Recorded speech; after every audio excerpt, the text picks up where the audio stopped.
सवाल ये नहीं है कि पानी बरसेगा या नहीं। सवाल ये भी नहीं है कि मैं जिंदा रहूं या ना रहूं। सवाल तो ये है कि क्या इस दुनिया को बनाने वाला कोई है या नहीं है। अगर इस दुनिया को बनाने वाला कोई नहीं है तो फिर मैं जिंदा रहूं या ना रहूं, क्या ही फर्क पड़ता है।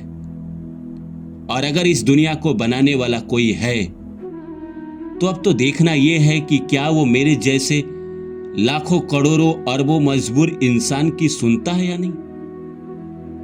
इतनी प्रार्थना के बावजूद सुनता है कि नहीं। इतनी प्रार्थनाओं के बाद किस्मत बदलता है या नहीं। दुनिया से क्या शिकायत करना, लोगों से क्या शिकायत करना। किसी ने हमारा क्या ही बिगाड़ा है। हमारा तो जो भी मामला है वो सीधा ईश्वर से मामला है। हमारी फरियाद तो ईश्वर से है। अगर इस संसार में अगर वो नहीं है तो फिर हम क्यों फरियाद कर रहे हैं। अगर वो हैं तो क्या वो मेरी फरियाद सुनेंगे। क्या वो मेरी पुकार सुनेंगे। क्या वो मेरी किस्मत बदलेंगे। सवाल तो अब ये है। तो नमस्कार दोस्तों, मेरा नाम है रानू बाबू और जैसा कि आप सभी जानते हैं कि मैं आपके लिए कहानी, कविता और मोटिवेशनल वीडियो लेकर आता हूं। गाइड फिल्म आपने देखी है। गाइड फिल्म की ही बातें थी जो मैंने अभी आपको कही कि जब देवानंद साहब उस गांव में पहुंचते हैं जहां बारिश नहीं हो रही होती है और वहां उनको कहीं ना कहीं सन्यासी घोषित कर दिया जाता है और एक गलत आदमी के गलत बयान के कारण उनको ये कहा जाता है कि उन्होंने कहा है कि अगर बारिश नहीं होगा तो मैं खाना पीना छोड़ दूंगा और 12 दिन तक नहीं खाऊंगा पीऊंगा।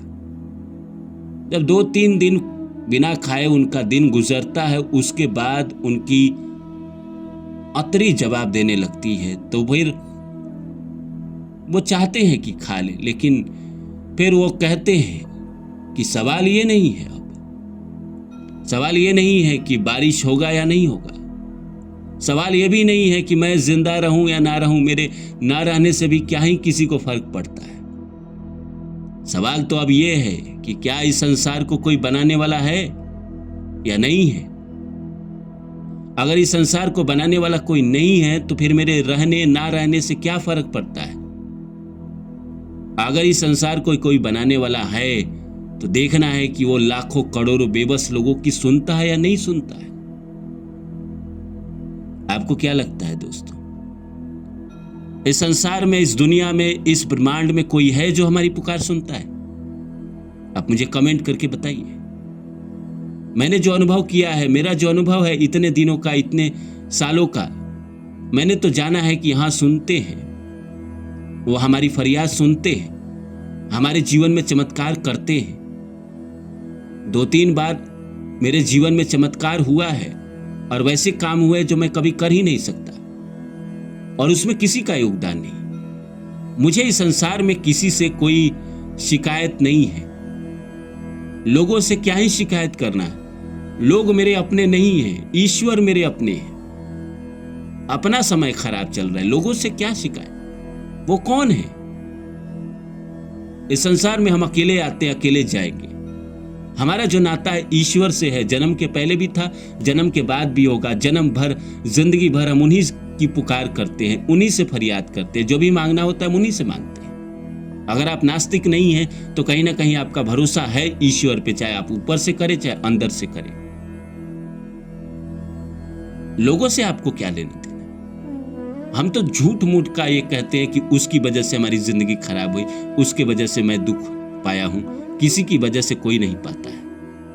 हमारे नसीब में जो लिखा होता है वही होता है। हमारा की नसीब कौन लिखता है? ईश्वर लिखते हैं। हमारे पिछले जन्म के कर्म के आधार पर लिखते हैं। लेकिन जब इंसान को यह महसूस हो जाए कि हाँ पीछे के जन्मों में हो सकता है हमने गलत कर्म किए और उसको सुधारने की कोशिश करे, वो परमात्मा के शरण में चले जाए और उसके बावजूद अपने कर्म की माफी मांगे और उसके बाद भी अगर उसकी जिंदगी नहीं बदलती है तो फिर उसके बाद तो उसकी जिंदगी बदलनी चाहिए। परमात्मा को उसकी जिंदगी बदलनी चाहिए। महाभारत का एक प्रसंग है कि कौरव के जो पिताश्री थे उन्होंने एक जोशी को बुलाया और कहा कि देखकर बताओ कि क्या तुम्हें लगता है दुर्योधन जीतेगा या नहीं जीतेगा। उस एस्ट्रोलॉजर ने कहा कि हाँ, दुर्योधन जीतेंगे, राज्य सिंहासन उनके नसीब में है। युद्ध शुरू हुआ। धृतराष्ट्र ने उस एस्ट्रोलॉजर को खूब सारा धन दिया था। युद्ध शुरू हुआ। 3-4 दिन जैसे बीता, कौरव हारने लगे। धृतराष्ट्र ने फिर उस एस्ट्रोलॉजर को बुलाया और कहा कि महाराज क्या कह रहे हैं आप तो कह रहे हैं कि दुर्योधन सिंहासन पे बैठेगा, वो तो युद्ध हार रहा है।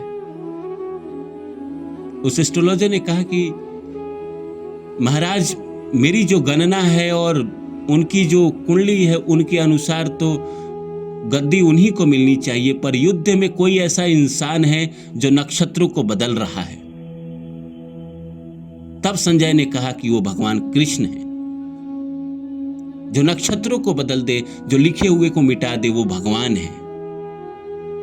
तो हम लोगों से क्यों उम्मीद करें? लोगों ने हमारा क्या बिगाड़ा है, या लोगों ने आपका क्या बिगाड़ा है? किसी ने आपका कुछ बिगाड़ा है? हमारी जो प्रार्थना है, हमारी जो पुकार है, वो सब ईश्वर से है। हमने अपने प्रारब्ध के जीवन का जो भोग था वो भोग लिया। जिंदगी में जितना दुख काटना था काट लिया। अब तो पुकार है, क्षमा जो मांगना था प्रारब्ध के जीवन का, जो जाने अनजाने में कर्म हुए, गलती हुई, वो तो सब काट लिए, माफी मांगी। तो क्या भगवान आपकी किस्मत बदलेंगे? क्या यहां से आपके जीवन में अब चमत्कार होगा?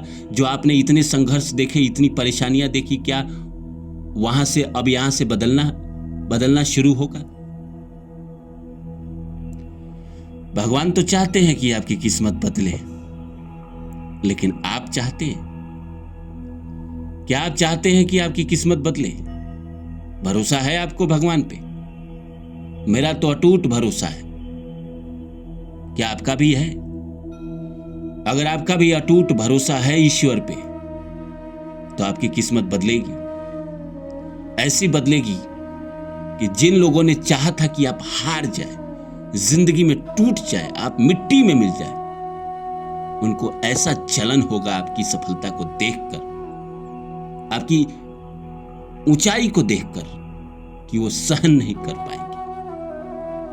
अगर आपको ईश्वर पे भरोसा है तो आपके साथ ये होगा। बस उम्मीद करिए और समय का इंतजार करिए। ईश्वर भी समय आने पे ही देंगे। समय से पहले ईश्वर भी आपको नहीं देंगे। आप चाहे कितना भी सर पटक ले, जब समय आ गया तो ईश्वर आपको देंगे। और लोगों से तो कोई शिकायत ही नहीं। लोगों ने क्या ही बिगाड़ा है कि लोगों से शिकायत किया जाए? कोई किसी का नुकसान नहीं कर पाता है। जिसके नसीब में नुकसान होना लिखा रहता है, वो खुद वहां पहुंच जाता है और अपना नुकसान करवा लेता है। हम दूसरे को खामखा इल्जाम लगाते हैं, पर दूसरा दोषी नहीं होता है, हमारा मुकद्दर दोषी होता है। तो उम्मीद करता हूं मेरी बातें आप लोग को अच्छी लगी होगी। फिर मिलता हूं किसी और वीडियो में। तब तक के लिए नमस्कार। अपना ख्याल रखिए।